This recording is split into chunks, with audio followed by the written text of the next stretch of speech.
Saviez-vous que j'ai déjà été le genre de fille qui se valorisait en faisant 1 million de choses en même temps, en étant continuellement occupée et en cumulant les heures supplémentaires? La vérité, c'est que, après m'être complètement épuisée, j'ai finalement compris que la vie n'était pas une liste de tâches à cocher. Je m'appelle Émilie Vien et je suis la fondatrice de La Planificatrice. Je suis une experte passionnée en planification, gestion du temps et saine productivité. Et mon rôle, c'est d'aider les gens qui ont un horaire ultra chargé à trouver du temps pour ce qui compte vraiment. 168, c'est le nombre d'heures exact qu'on a dans une semaine. Et mon but à travers ce podcast, c'est de vous montrer à les optimiser sans vous épuiser. Alors oui, on va parler de planification, d'organisation et d'efficacité, mais on va aussi aborder des thèmes super importants comme la procrastination, le stress et la fameuse charge mentale. Vous allez voir, vous avez pas mal plus de temps que vous le pensez. Laissez-moi juste vous montrer comment y arriver. Bienvenue sur le podcast 168 heures.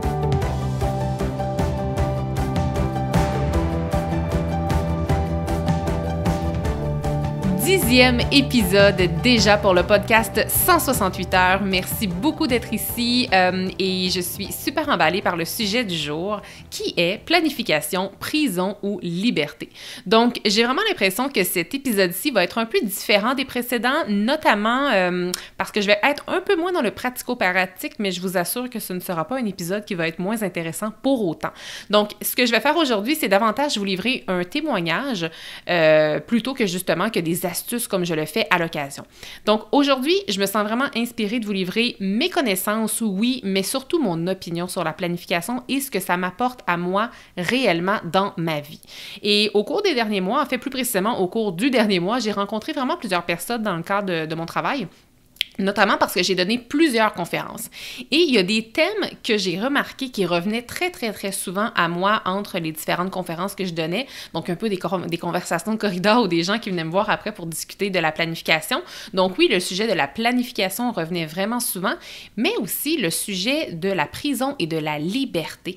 Et c'est donc ce qui m'amène à vous parler aujourd'hui de ce thème-ci.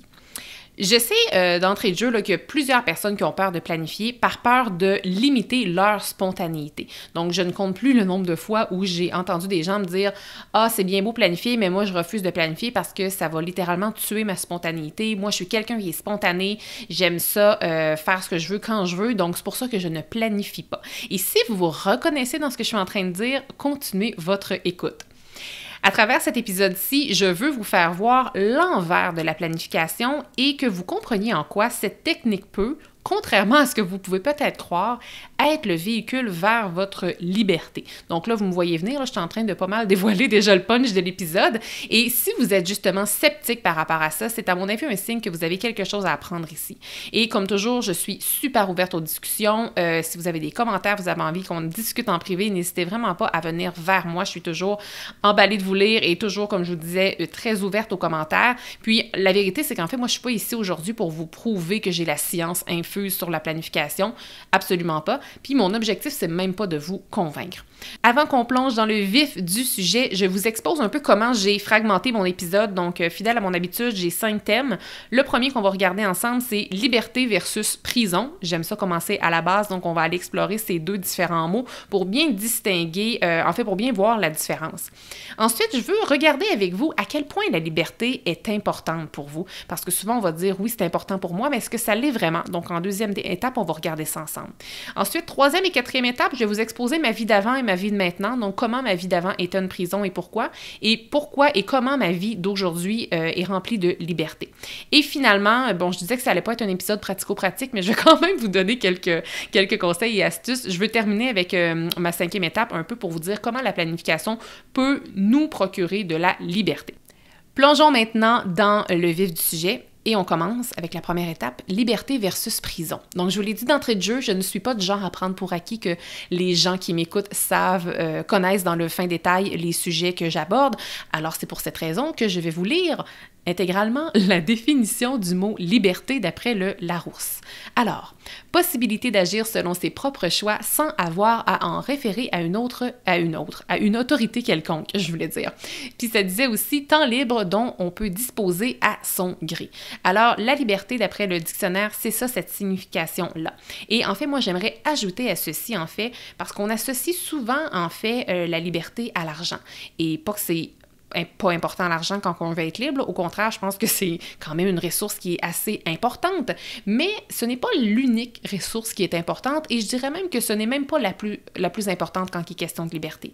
Je veux vous faire prendre conscience que le temps, c'est une ressource qui est, à mon avis, et là, à mon avis, là, vous pourriez bien discuter après ça avec moi si vous voulez, mais à mon avis, le temps est une ressource plus importante que l'argent lorsqu'il est question de liberté. Pourquoi? Parce que, à quoi bon être millionnaire si on n'est pas libre de notre temps?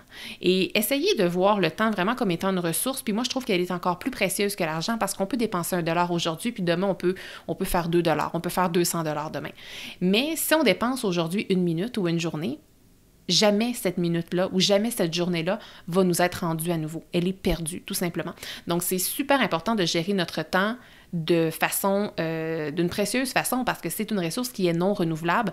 Et si ce n'est pas déjà le cas, je vous invite vraiment à associer la ressource temps à la liberté et à ne pas uniquement associer la ressource financière à la liberté. Maintenant, j'ai lu la description du mot liberté. On va faire la même chose avec la description du mot prison, toujours d'après le Larousse. Alors, prison, on dit symbole dans la langue littéraire de tout ce qui tient enfermé, contraint, fait perdre la liberté. Alors, ça, c'est la signification très claire, à mon avis, d'une prison. Et bon, alors, parce que je l'ai souvent entendu, la planification, quand je planifie, je peux me sentir dans une prison, donc je vais répondre à la question. Est-ce que la planification peut être une prison? La vérité, c'est que oui. Et là, peut-être que vous n'attendiez pas cette réponse-là de ma part, mais la vérité, c'est que oui. Je pense qu'il est en effet possible de se sentir emprisonné si, et je dis bien si, on ne planifie pas consciemment. Et là, tout dépend si vous me connaissez ou non, mais moi, je ne suis pas de l'école qui prône de planifier sa vie aux minutes près. Je prône de mon côté la planification consciente. Et c'est quoi la planification consciente?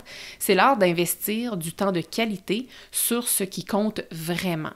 Donc, planifier pour planifier, là, c'est vrai que ça peut être plate, ça peut être rigide, puis oui, ça peut être contraignant. Mais planifier pour prioriser nos projets de cœur, ça commence à ressembler à la liberté, hein, vous trouvez pas? Donc, c'est un peu la couleur que je voulais donner à la planification, puis je voulais que vous compreniez que, oui, si vous essayez de planifier votre vie à la minute près, puis que vous n'avez pas de plaisir parce que vous faites juste planifier des choses que vous devez faire, mais qu'au final, vous ne planifiez rien que vous voulez faire, oui, ça se peut que vous vous sentiez dans une prison. Puis moi, je veux vraiment, vraiment vous présenter la planification sous une autre facette parce que ça peut vraiment être votre véhicule vers la liberté, la planification, mais il faut se permettre, en fait, d'être flexible. Donc, maintenant, j'ai envie de regarder avec vous afin de savoir à quel point que la liberté est importante dans votre vie. Hein? Parce que, tu sais, je veux dire, la liberté, c'est un mot très à la mode, c'est quand même une tendance. Il y a de plus en plus de gens qui sont des digital nomades, qui vont travailler à l'étranger, qui ont plus de patrons. Je veux dire, on dirait que tout le monde se lance à leur compte. Donc, tu sais, il y a vraiment une vibe de liberté qui est là. C'est à la mode. Et vous, et là, je vous parle à vous directement, là, je veux dire, votre réponse est personnelle, mais est-ce que la liberté, est-ce que c'est important pour vous parce que c'est à la mode? Parce que votre ami, votre mère, votre père, je ne sais pas, les gens qui vous entourent prônent la liberté? Ou bien parce que c'est vraiment quelque chose qui est vital pour vous? Et je suis certaine que pour la plupart des gens qui m'écoutent, vous avez sans doute déjà une réponse qui s'est allumée en vous. Il y a peut-être un gros oui qui a crié dans votre cœur, puis c'est vraiment possible. Mais ça se peut aussi que la réponse ne soit pas venue, puis que vous dites « Hey, je le sais pas. Tu sais, je sais pas si c'est si important que ça pour moi. » Si c'est pas clair, et même si c'est clair, ça peut être intéressant de poursuivre dans ce sens-là. L'idée, c'est peut-être de faire un exercice un peu avec vos valeurs. Et ça, moi, les valeurs, c'est un sujet que j'aime aborder depuis les comme 5 dernières années. Mais avant ça, là, donc les 30 premières années de ma vie, pas que je savais pas c'était quoi une valeur, en fait non, je savais c'était quoi une valeur, mais je n'avais aucune idée quelles étaient mes valeurs. Et quand on me demandait, en fait non, personne ne me demandait ça, là, mais si je venais à me questionner par hasard sur mes valeurs, j'aurais eu tendance à dire, ben oui, là, comme l'amitié, la famille, ce sont des valeurs importantes pour moi, mais comme après ça, j'avais aucune idée c'était quoi mes valeurs d'importance, et j'aurais encore été moins capable de les mettre en ordre de priorité, par exemple.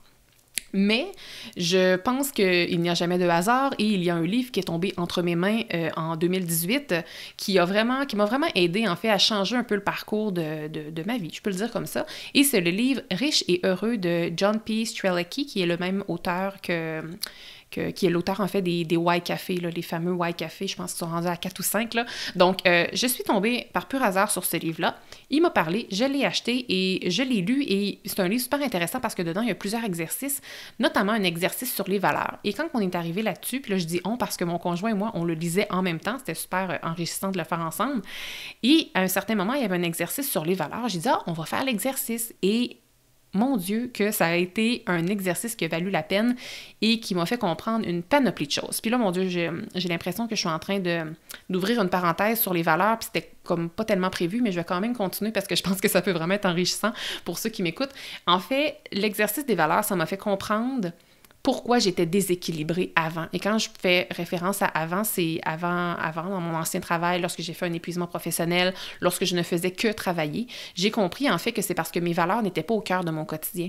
Mais c'était impossible pour moi de mettre mes valeurs au cœur de mon quotidien avant parce que j'avais absolument aucune idée quelles étaient mes valeurs en fait. Donc de faire cet exercice-là, ça m'a vraiment permis de me recentrer, de me réaligner avec mon équilibre vital et de connaître enfin finalement c'était quoi mes valeurs. Et je vous invite à faire un exercice du genre. Et là, si vous avez le livre Riche et heureux, en fait, j'imagine que la majorité des gens ne l'ont pas, mais vous pouvez l'emprunter à la bibliothèque. Vous pouvez l'acheter si jamais ça vous parle. Il y a un super bel exercice là-dedans. Mais sinon, il y a plein d'exercices de valeurs que vous pouvez trouver facilement sur Internet. Vous pouvez juste prendre une liste de valeurs pour vous en inspirer et essayer de dire, OK, c'est quoi mes 8 valeurs fondamentales?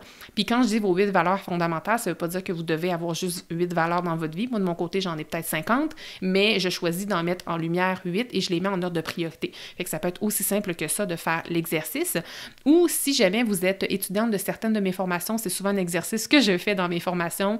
Et également, si vous avez mon agenda, c'est un exercice qui est inclus au début de mon agenda, qu'il soit daté ou non daté, vous y avez accès. Alors voilà. Et pour fermer la parenthèse de l'exercice des valeurs qui est ô combien enrichissant, j'ai constaté, noir sur blanc, qu'une de mes plus grandes valeurs pour moi, c'était la liberté. Et j'ai envie de vous proposer un exercice supplémentaire parce que moi, oui, je suis vraiment une fille d'exercice, j'adore l'introspection. Quand vous allez avoir fait votre exercice des valeurs, et si vous constatez que la liberté est en effet une de vos valeurs fondamentales, ça serait intéressant que vous travailler sur votre propre définition de la liberté. Parce que ça, c'est quelque chose de bien différent. On a la société, qu'est-ce que la société nous enseigne d'être la liberté? Il y a nos amis, les gens qui nous entourent, eux, ils ont leur propre définition de la liberté, puis ça s'imprègne un peu sur nous, qu'on le veuille ou non. Et il y a aussi la liberté qu'on voit sur les médias sociaux, par exemple, qui a une toute autre image. Alors, je pense que c'est important de définir, clarifier quelle est votre définition de la liberté. Là, on ne va pas lire ça dans le Larousse. Là, on s'en va vraiment écrire votre propre définition de la liberté, puis ça, c'est personnel. C'est personnel à chacun, puis je vais même vous lire la mienne si vous le voulez. Là, ça va un peu vous donner une idée. Je ne veux pas non plus fausser votre propre définition, mais si ça peut vous permettre de comprendre un peu à quel point ça peut être personnel pour tout le monde, je vais vous lire la mienne dans quelques instants. Puis, je trouve que c'est important de faire cet exercice-là, un peu comme l'exercice de l'horaire idéal que je propose dans l'épisode 7, justement, puis je vais mettre le lien dans les show notes si ça vous intéresse, parce que pourquoi c'est intéressant de faire l'exercice de la définition de la liberté? C'est parce que pour que vous sachiez non seulement comment vous en rapprocher, mais pour que vous sachiez aussi quand vous allez l'avoir atteint. Donc moi, c'était toujours un peu dans ma vibe de 2018-2019, là, quand je lisais le livre Riche et heureux, j'ai fait l'exercice des valeurs, j'avais aussi fait une belle description sur c'était quoi un peu mon but lorsque je veux atteindre la liberté, et une chance que j'ai fait ça, parce que si je n'avais jamais fait cet exercice-là, je pense qu'aujourd'hui, je ne me penserais pas aussi libre que je le suis. Et c'est ici que je vous lis ma propre description ma propre définition, c'est-à-dire du mot liberté, OK?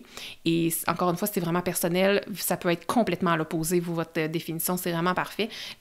En fait, la définition parfaite va être votre propre définition.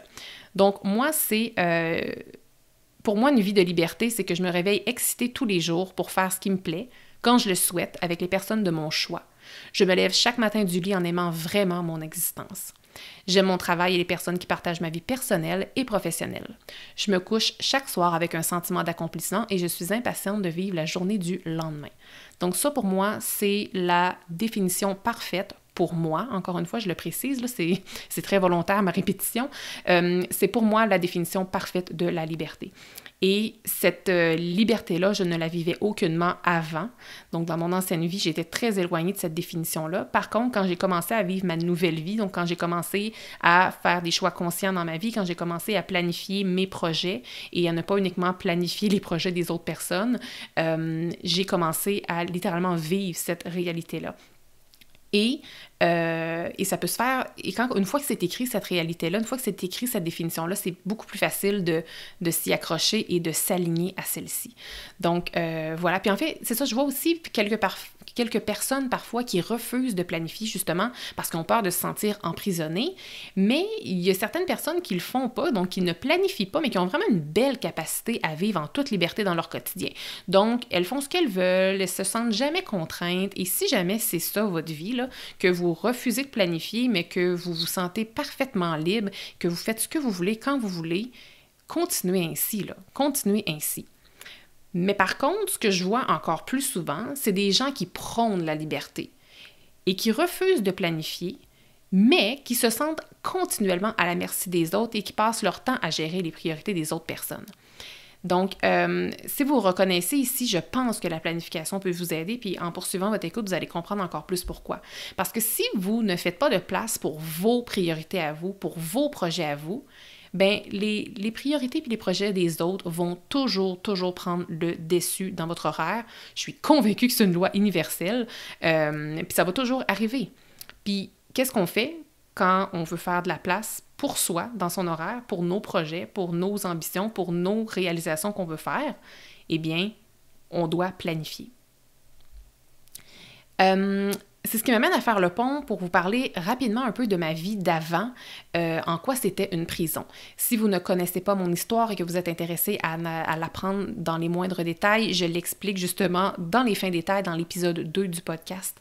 Donc, je vais mettre les liens le lien en fait vers cet épisode-ci dans les show notes. Mais voilà, donc en fait, ça fait 5 ans maintenant que j'ai littéralement changé de vie, comme je l'ai dit. Mais auparavant, j'étais planificatrice d'événements et bien que j'étais passionnée par mon travail, je ne faisais que travailler et je donnais mon temps et mon énergie à tout le monde sauf à moi-même. Ce qui faisait que moi, il me restait plus rien pour moi. Il me restait absolument plus rien pour moi et pourtant, c'est pas parce que je savais pas planifier, là.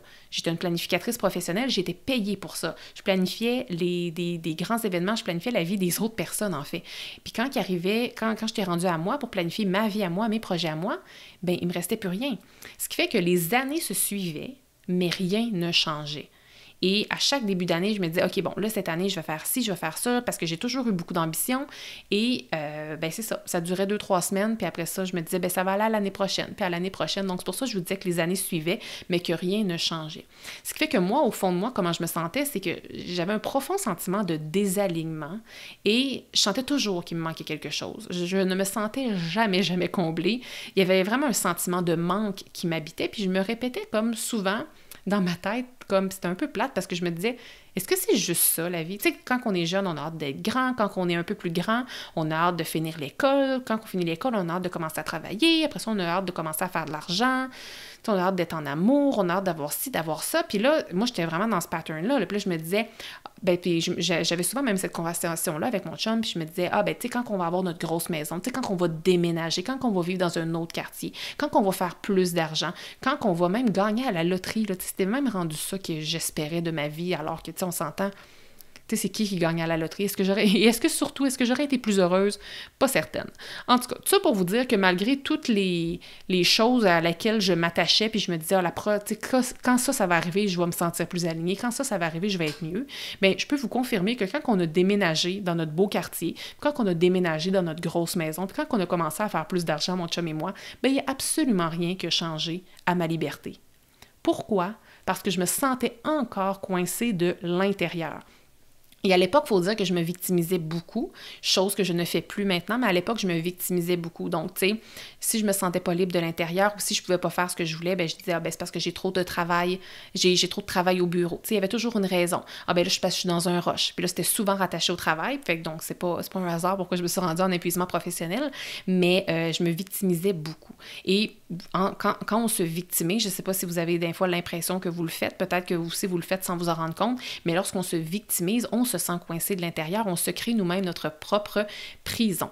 Et la liberté, en fait, c'est un sentiment qui se vit à l'intérieur avant de s'extérioriser. Donc, si on ne se sent pas libre à l'intérieur, on ne pourra jamais se sentir libre à l'extérieur. Donc, moi, mon rêve, c'était de me rendre...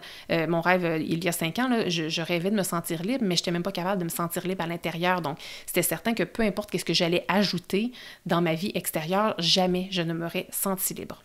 Et maintenant, je fais le pont justement pour vous parler de ma vie d'aujourd'hui où je me sens tellement libre. Et pour revenir à ma petite définition de mon propre mot, la liberté, la propre définition que j'ai faite et que je vous ai lue il y a quelques instants, ça pour moi, c'est mon quotidien. Donc, je me sens libre à tous les jours.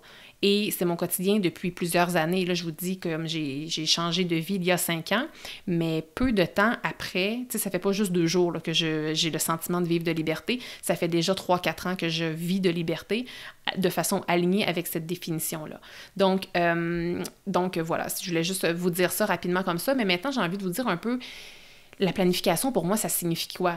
Pour moi, la planification, ça me donne des ailes. Mais, par exemple, pour me rendre où je suis aujourd'hui et planifier de façon consciente, j'ai dû vivre un profond changement, j'ai dû vivre un gros choc. Et dans mon cas, mon gros choc, ça a été l'épuisement professionnel. Là, je vous rassure, là, vous n'avez pas besoin de vous rendre là pour avoir un aha moment ou comme pour réaliser des choses ou pour faire des changements. Tu sais, votre point de pivot, là, ça peut juste être l'écoute de cet épisode-ci. Ça peut être la lecture d'un livre, ça peut être la conversation avec un ami. Vous avez pas besoin de vivre un épuisement ou un déménagement, une séparation pour avoir un gros aha moment, comme je peux le dire, mais moi, dans mon cas, ça l'a été ça. Et ça l'a été ça, mais ça l'a aussi été, on ne se le cachera pas, là, j'ai cumulé je ne sais pas combien de centaines d'heures de lecture, mais c'est ça, gardez en tête que ça peut être plus simple et rapide que vous ne le croyez. J'ai envie de vous donner des exemples pour que vous compreniez vraiment comment la planification est le véhicule de ma liberté au quotidien. Donc, je vais vraiment vous donner des exemples tout simples pour que vous compreniez, là, et le plus simple que je peux trouver, je pense que je le vis aujourd'hui. Donc, aujourd'hui même, au moment de préparer en fait l'épisode que je suis en train d'enregistrer, j'ai assisté en plein milieu de mon après-midi à un atelier de création qui durait 2 heures. Donc, ce bloc-là, il était déjà prévu à mon horaire et je choisis de le faire en plein milieu de ma journée. Est-ce que j'avais rien à faire aujourd'hui? Absolument pas, là. J'avais beaucoup de choses à faire, même que, je vous le dirais, là, si je décidais de ne pas dormir cette semaine, je me tournerais même pas les pouces. Par contre, j'ai choisi, malgré tous les autres projets en cours, puis on va se le dire, tous les autres projets qui sont beaucoup plus urgents que d'assister à un atelier de création qui va durer 2 heures à l'ordinateur, là. Puis je parle même pas des courriels, je parle même pas des emails à répondre, des messages, par exemple, à répondre, là. J'ai choisi de prioriser ce temps-là pour moi. Pourquoi? Parce que c'est important. Et ça, c'est la planification qui me permet de faire ça. Une autre chose aussi ça me permet vraiment de vivre ma liberté, de planifier, en fait, quand mon fils est malade, je peux me réorganiser beaucoup plus facilement. Ce qui fait que, je veux dire, quand vos enfants sont malades, je suis certaine que vous restez à la maison, vous aussi, parce que vous n'avez pas le choix. Donc, moi aussi, c'est sûr que c'est ça que je fais, mais pour moi, lorsque mon fils est malade, le simple fait que ma semaine soit planifiée, c'est ce qui me permet de rapidement me réorganiser, de me sentir en contrôle. Et lorsqu'on est réorganisé, qu'on se sent en contrôle, qu'est-ce qui arrive? Eh bien, c'est qu'on est capable d'être 100% dans le présent avec notre fils et pendant qu'on est avec notre enfant malade, on ne se sent pas mal de ne pas travailler. Et ça, ce sentiment-là, je sais que je serais incapable de l'avoir si ma semaine n'était pas planifiée. Donc, ça, c'est un autre petit exemple.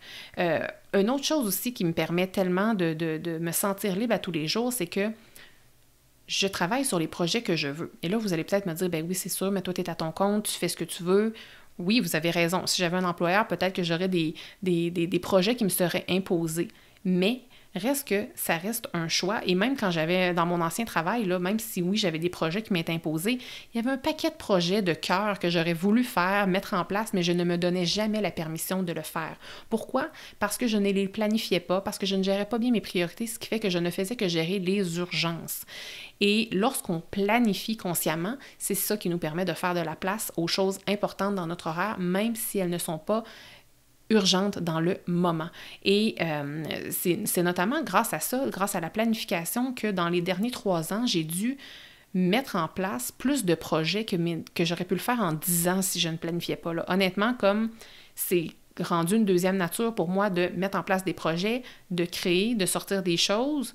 Et ça, sans la planification, je vous le dis, là, je serais incapable de le faire. Donc, moi, aujourd'hui, la liberté que je vis me procure un grand sentiment de richesse, et même si au moment où je vous parle, je ne suis pas millionnaire, je me sens profondément riche grâce à cette liberté-là. Et j'ai envie de terminer avec la dernière étape que je voulais aborder avec vous, c'est en quoi la planification peut nous procurer de la liberté. Là, moi, je vous ai comme donné des exemples en lien avec ma vie à moi pour que vous puissiez peut-être un peu faire le parallèle avec votre propre vie ou à tout le moins comprendre pourquoi moi, je ressens cette belle liberté-là grâce à la planification.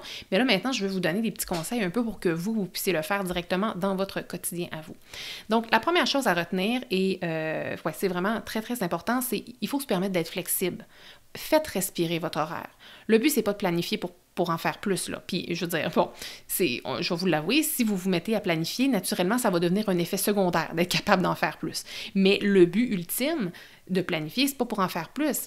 Le but, c'est de planifier les bonnes choses et de choisir consciemment où et comment vous investissez votre précieux temps et votre énergie. C'est là que je veux que vous alliez.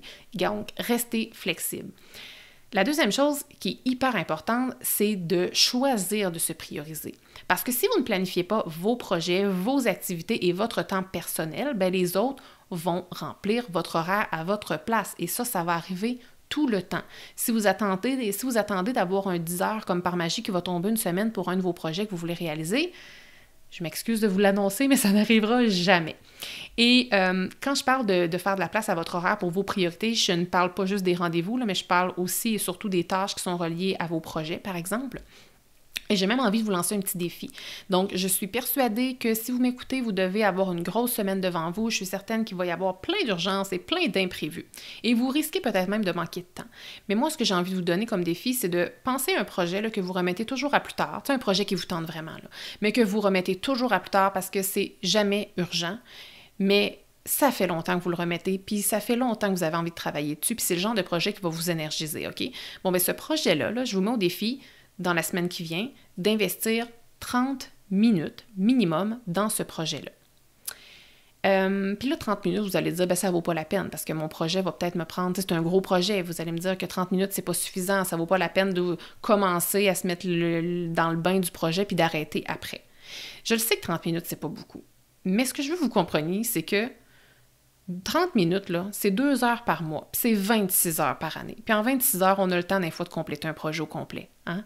Et si vous avez envie, rendez-vous à 1 heure. Mais je voulais vraiment vous présenter une option qui n'est pas longue et qui se casse bien dans un horaire, même quand on n'a pas le temps.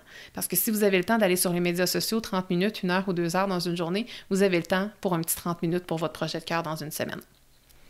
Puis qu'est-ce qui va arriver, en fait, si vous commencez à investir du temps dans vos projets que vous aimez, des choses qui sont importantes pour vous, mais que vous reportez toujours parce qu'ils sont justement jamais urgents, bien ça se peut que ça devienne une dépendance d'ailleurs, mais vous allez commencer à ressentir un sentiment avec lequel vous n'êtes peut-être pas familier, puis c'est le sentiment d'accomplissement, puis c'est le sentiment de fierté. Et ça, là, je le vis continuellement et je suis vraiment addict à ce sentiment-là. Puis c'est un sentiment qui ne m'habitait aucunement avant parce que je ne faisais jamais de place pour ce qui était important dans ma vie. Je ne faisais que gérer les urgences. Et tout ça, ce que je vous dis là, c'est impossible de le faire sans la planification. C'est pour ça que je mise vraiment sur le fait que la planification peut vraiment vous procurer de la liberté, contrairement à ce que vous pourriez peut-être croire ou peut-être que vous pensiez avant, comme quoi que la planification, parfois, ça peut être une prison. Puis toujours en lien avec la gestion des priorités, parce que bon, le temps, les priorités et la planification, c'est très lié ensemble, mais quand on connaît ses priorités, on sait à quoi on dit non. Puis je vous rappelle que quand on dit non à quelque chose, parce qu'on dit oui à autre chose. Puis parfois, le autre chose à qui on dit oui, ça peut être à soi. Hein? Et puis, ce qui est beau avec la planification, c'est que c'est nous qui avons le pouvoir de mettre notre temps où on veut. Puis là, vous allez dire, oui, mais comme c'est pas vrai, parce que moi, j'ai toujours des gens autour de moi qui me disent quoi faire et tout. Et là, j'ai envie de vous dire, puis ça va peut-être vous challenger un peu ce que je vous dis, mais si vous êtes toujours dans ce mindset-là, parce que vous êtes quelqu'un qui, naturellement, avait plus tendance à vous victimiser. Et là, je ne suis pas là pour vous taper sur la tête. Là. Au contraire, je veux juste vous faire prendre conscience de ça. Donc, oui, j'en conviens, j'ai déjà travaillé avec des équipes, j'ai déjà travaillé avec un patron et j'ai plein de clients qui travaillent avec des équipes et avec des patrons, donc je suis quand même très au courant de cette réalité-là. Et oui, je comprends que parfois, on se fait imposer des choses et que oui, c'est vrai que des fois, il y a des vraies urgences, des vrais imprévus, puis qu'on est obligé de mettre notre planification de côté pour adresser ces choses-là. Mais si vous êtes toujours dans ce mindset-là, essayez de le changer. Essayez de un peu mettre de côté votre chapeau de victime et dites, OK, oui, il y a ça, mais moi, je choisis quand même d'investir un peu de temps pour moi. Ça n'a pas besoin d'être 6 heures, là, comme je vous le dis. Là. Ça peut être juste une demi-heure par semaine, mais juste de le faire, ça va vous donner un sentiment d'accomplissement. Et avec la planification, c'est ce qui vous permet de choisir où vous investissez votre temps de façon consciente. Peut-être que vous n'allez pas le faire 24 heures sur 24, et en fait, c'est sûr que vous n'allez pas le faire 24 heures sur 24, mais de le faire un peu, c'est déjà un grand pas. Et si vous ne planifiez pas, bien là, c'est certain que votre semaine va toujours être des feux à éteindre, finalement, continuellement. C'est ce qui m'amène à la conclusion du 10e épisode du podcast 168 heures. Donc, comme je vous l'ai dit en introduction, je ne suis pas ici aujourd'hui pour vous convaincre. Si vous repartez de cet épisode en étant persuadé que la planification, c'est une prison, bien, tu sais, pour vrai, moi, ça m'est égal. Peut-être qu'à l'opposé, votre opinion sur la planification s'est adoucie. Peut-être que oui, vous comprenez maintenant que c'est un véhicule qui pourrait vous amener vers votre liberté. Bref, peu importe c'est quoi votre opinion, l'important, c'est ce que vous ferez de l'information que vous venez d'assimiler. Parce que si vous m'écoutez encore, vous avez certainement assimilé des informations, peu importe c'est quoi votre opinion par rapport à la planification. Et ce qui est important, c'est vraiment ce que vous allez faire avec cette information-là. Et, comme je le dis toujours, si vous décidez de ne rien faire avec cette information-là, bien ça aussi, ça compte pour une décision.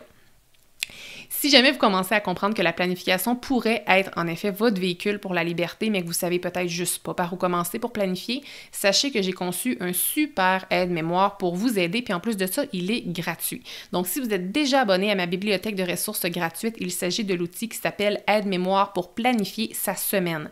Si jamais je vous parle de bibliothèque d'outils gratuits, vous n'avez aucune idée c'est quoi, c'est pas grave, restez avec moi. Je vais mettre le lien dans les show notes pour que vous puissiez vous inscrire gratuitement, ou bien vous pouvez vous rendre sur podcast168heures.com/bibliothèque. Vous allez retrouver plus de 10 outils gratuits PDF que vous pouvez télécharger totalement gratuitement quand vous le souhaitez. Et en fait, c'est ça, je voulais vraiment mettre en lumière l'aide-mémoire pour planifier sa semaine parce que grâce à ça, vous allez vraiment être capable de commencer à planifier consciemment vos semaines. Donc, je vous remercie beaucoup d'avoir été avec moi et si jamais cet épisode a résonné avec vous ou bien s'il vous a challengé, parce que ça se peut aussi que ça ait été le cas, bien, je veux le savoir sur les médias sociaux. Donc, si vous en avez envie, partagez-moi vos impressions pour que je puisse savoir à quel point la liberté est importante pour vous. Merci d'avoir été là. Si cet épisode vous a plu, est-ce que je peux vous demander un petit service? Allez évaluer le podcast 168 heures en lui donnant un 5 étoiles et abonnez-vous pour ne rien manquer. C'est honnêtement la meilleure façon de le faire découvrir aux autres, puis en même temps, ben, ça me témoigne que vous l'aimez. J'ai déjà hâte qu'on se retrouve et d'ici là, assurez-vous de profiter pleinement des 168 heures de votre semaine. À bientôt!